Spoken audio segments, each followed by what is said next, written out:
Uchar Universitet, Abdori Ümit Şimşek. Tercüman Abdülaziz Akxun. Tahrir Abdurahim Dövlet. 5. bab Ügüniş tevekkülçülüğü. Jahalatni faaliyetde körüştün korkunçluk bir nersi yoktur. Johann Wolfgang von Goethe.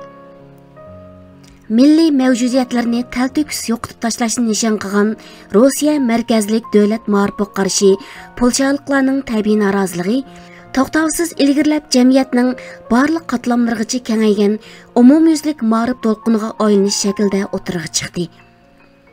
Polshalik o'qituvchi-o'quvchilar bir tarafdan davlat maktablarida, yana bir tarafdan xususiy maktablarda rus mufattishlarning qattiq tekshirishlari qaramay barliq imkoniyatlardan to'liq foydalanishga tirishadi.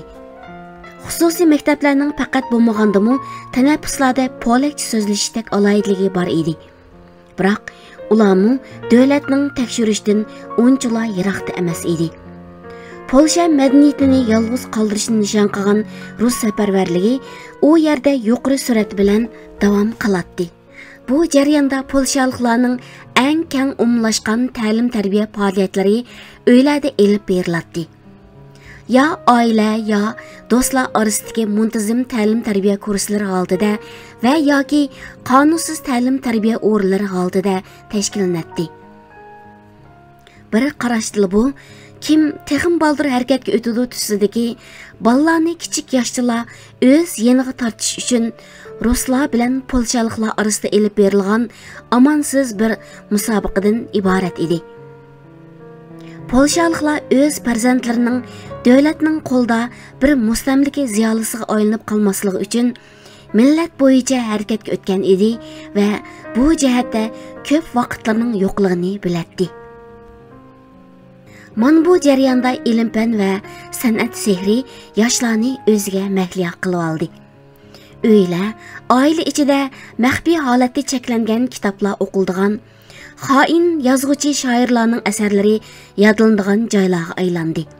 Yana kelib bu ahvol faqat Polsha zamonlarida aks etish bilan cheklanmaydi. Mustamlikchilarning uy-uyida sürgün qilingan polshaliklar yerlashtirilgan Rossiya zamonlaridami qonunsiz ta'lim-tarbiya yig'ilishlari va yoshirincha kitob o'qish faoliyatlari nihoyatda aktiv holatda davomlashmoqda edi. Bu sababdan ruslar Polsha zamonlaridan yiltizni qo'mirib tashlamoqchi bo'lgan narsa ularning putlarining uchida bix surmoqda edi.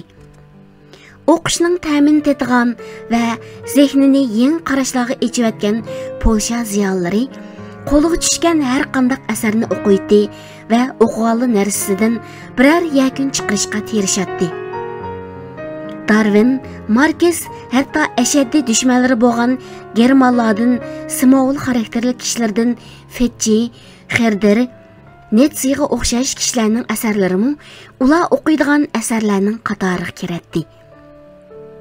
Rossiyaning tushi 19-asrning oxiriga bormayla Polshada rus madaniyati bo'yicha yetishgan bir ara qatlam paydo qilish edi.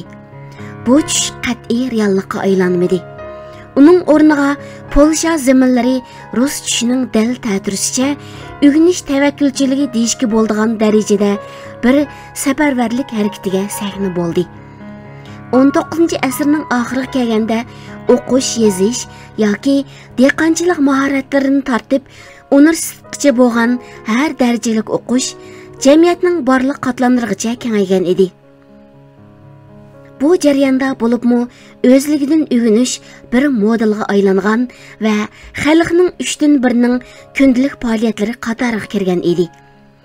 Oldingi qatordagi olimlar va san'atchilar xalq orasida yetakchilik rol o'ynaydigan kitoblarni yozadi. Orqadan bu kitob qo'ldan qo'lga o'tib o'qiladi. O'zligidan o'g'inish uchun bir oylik jurnal nashr qilingan bo'lsa, davlatning eng donliq ziyolilari bu jurnalga kuch qo'shadi.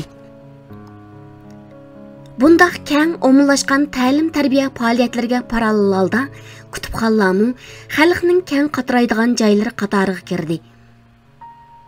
Har xil diniy va ijtimoiy organlarning bayrog'i ostida xalqqa echitilgan kutubxonalar arqa-arqadan echilishga boshladi. Lekin kutubxonalarmi maktablarga o'xshashla saqchilarning kuchli nazorati ostida edi. 1897-yili faqat Varshava Yordamsevar birligi nomli bir organning shahar ichida ochgan kutubxonalarining soni 23 ga yetgan edi. Ammo kitob ishkaflarda Viktor Hugo, Emil Zola, Alexander Dumas o'xshash bosqinchilarning nazarda razil hisoblangan yozuvchilarning kitoblari qo'lga tushganligi uchun dastlabda birlikning idora hay'ati boshlig'i vazifasidan elib tashlandi. Arqadan bu kitobxonlarning hammasi butunlay taqib etildi. Shundaq bo'lsa-mu, Polshalik millatchilarning qonunli kutubxonlarda qo'yilmaydigan kitoblar qo'yiladigan xalqqa ochiq davlatga yepiq kutubxonalari bor edi. Düşman qo'ldan qutqizib olingan asarlarmi mushundaq joylarda muhofazat qilinadi. Ba'zi qimmatli asarlarning ruslardan qutqizib olinishi bo'lsa, bir milliy vazifa edi. Masalan, 1858-yili Leysburgda nashr qilingan Polsha yozuvchilari nomli kitobning Bruckhaus nusxasining hamil nusxasi Kalishtikdagi rus valiysining xizmat uyida edi. 1973-yilning bir kechasi valiyning uyiga kirgan noma'lum o'g'rilar bu asarlarni o'g'irlab ketdi. Bir qancha kun o'tgandan keyin rus amaldorlarining ko'zdan yiroq Gaul nomli boshqa bir bozorning chet yerida polshaliklarning foydalanishiga sunilgan edi. Izchil holda oqartish xizmatlarini keng xalq ommasiga yetkazishning yangi usullari tepilib turadi. Dehqonlarni o'qitish faoliyatlari harchilik jamiyatlari yoki tantarbiya klublarining vasitasi bilan elib beriladi. Uylarda bo'lsa, pidakor o'qituvchilar har qatlam va har yoshdagi o'quvchilarga muntazam dars beradi. Albatta, bu ishlar rus josuslar tarafidan noiti astoydillik bilan ko'zilmoqda edi va buni dars o'quvchilarmi, o'qituvchilarmi biladi. U kunlarda asosan degidak har bir polshalik maxfiy darslar yuzidan tutqun qilingan, lagerlarga surgun qilingan yoki o'ldirilgan tunish birlarining bir qancha hikoyasini arqa-arqadan bayon qilib berarligidek holatda edi. Bu ahvol Polsha an'anasida jasoratni o'qituvchilikning eng muhim alohidaliklarining biriga aylantirdi. Shu darajaga berib yetdiki, shu kunlardan tortib polshaliklar orasida jasoratsiz odam o'qituvchi bo'lolmaydi deydigan bir qarash o'rnab ketdi. Bu jarayonda o'quvchilarmi o'qituvchilarga o'xshashla xavf ostida bo'lganligi uchun jasoratlari orqali xalqning yuqori bahosiga erishadi. Shunda qilib, o'qituvchilik va o'quvchilik polshaliklarning ro'yiga ikki muqaddas boylik sifatida yildiz tortdi. Ruslarning nuqtasidan qaraganda bu ikki atalg'u dushman tushunchasining eng meg'izliq aniqlamasini tashkil qiladi. 20-asrning beshidagi Polshada qo'ltig'iga kitob qistirib olgan bir yosh qiz bu aniqlamaga qurolliq bir qarshilik ko'rsatkichidimi bakroq tushadi va davlat qurollarida bakrak kitoblarni qo'lga tushirish uchun butun kuchini safarbar qilgan edi. 1911-yili Sosinvish saqchi mudirga bir josus tarafidan sunilgan dokladda tilga ilingan masalalar kichik bir yezdagi ta'lim-tarbiya faoliyatlarining qanchalik qo'rqinchli bosqichga berib yetganligini ko'rsatib beradi. Vazifam doiram ichidagi qonunsiz maktablar bilan munosabatlik tuvandagi dokladni oliylarga taqdim qilishdan iftixorlanaman. 1. Noir Ustinning o'g'li Prixertning uyida Rosk ismli xatarlik bir kishi tarafidan darslar o'tilmoqda. 2.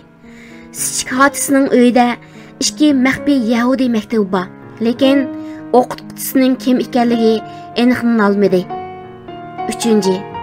Yerzi madan ma'murining qizi Mariya Garaliska doktorxonaning u tarafiga joylashgan ko'chadagi shirkatga tava uyda dars o'tmoqda. 4. Mazkur shirkatning Vesula ko'chasidagi yana bir uyda Yanina Drozdovicsa bilan singlisi dars o'tmoqda.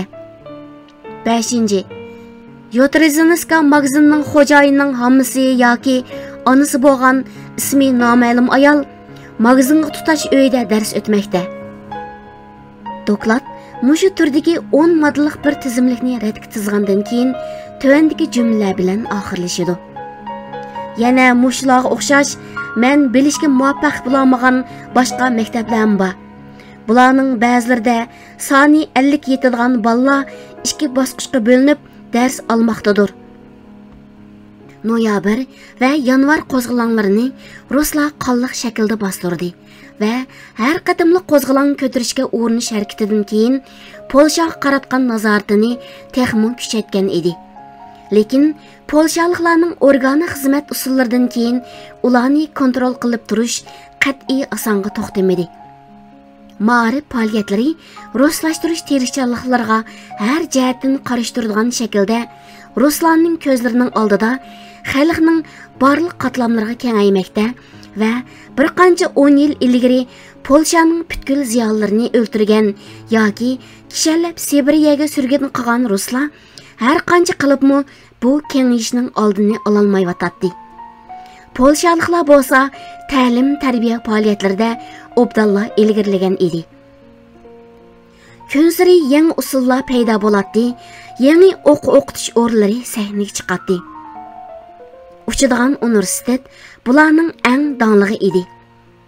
Uning qurilishi bilan bir asr keyin kommunizmning yemirilishigacha bo'lgan bir musofa boshlangan bo'ldi.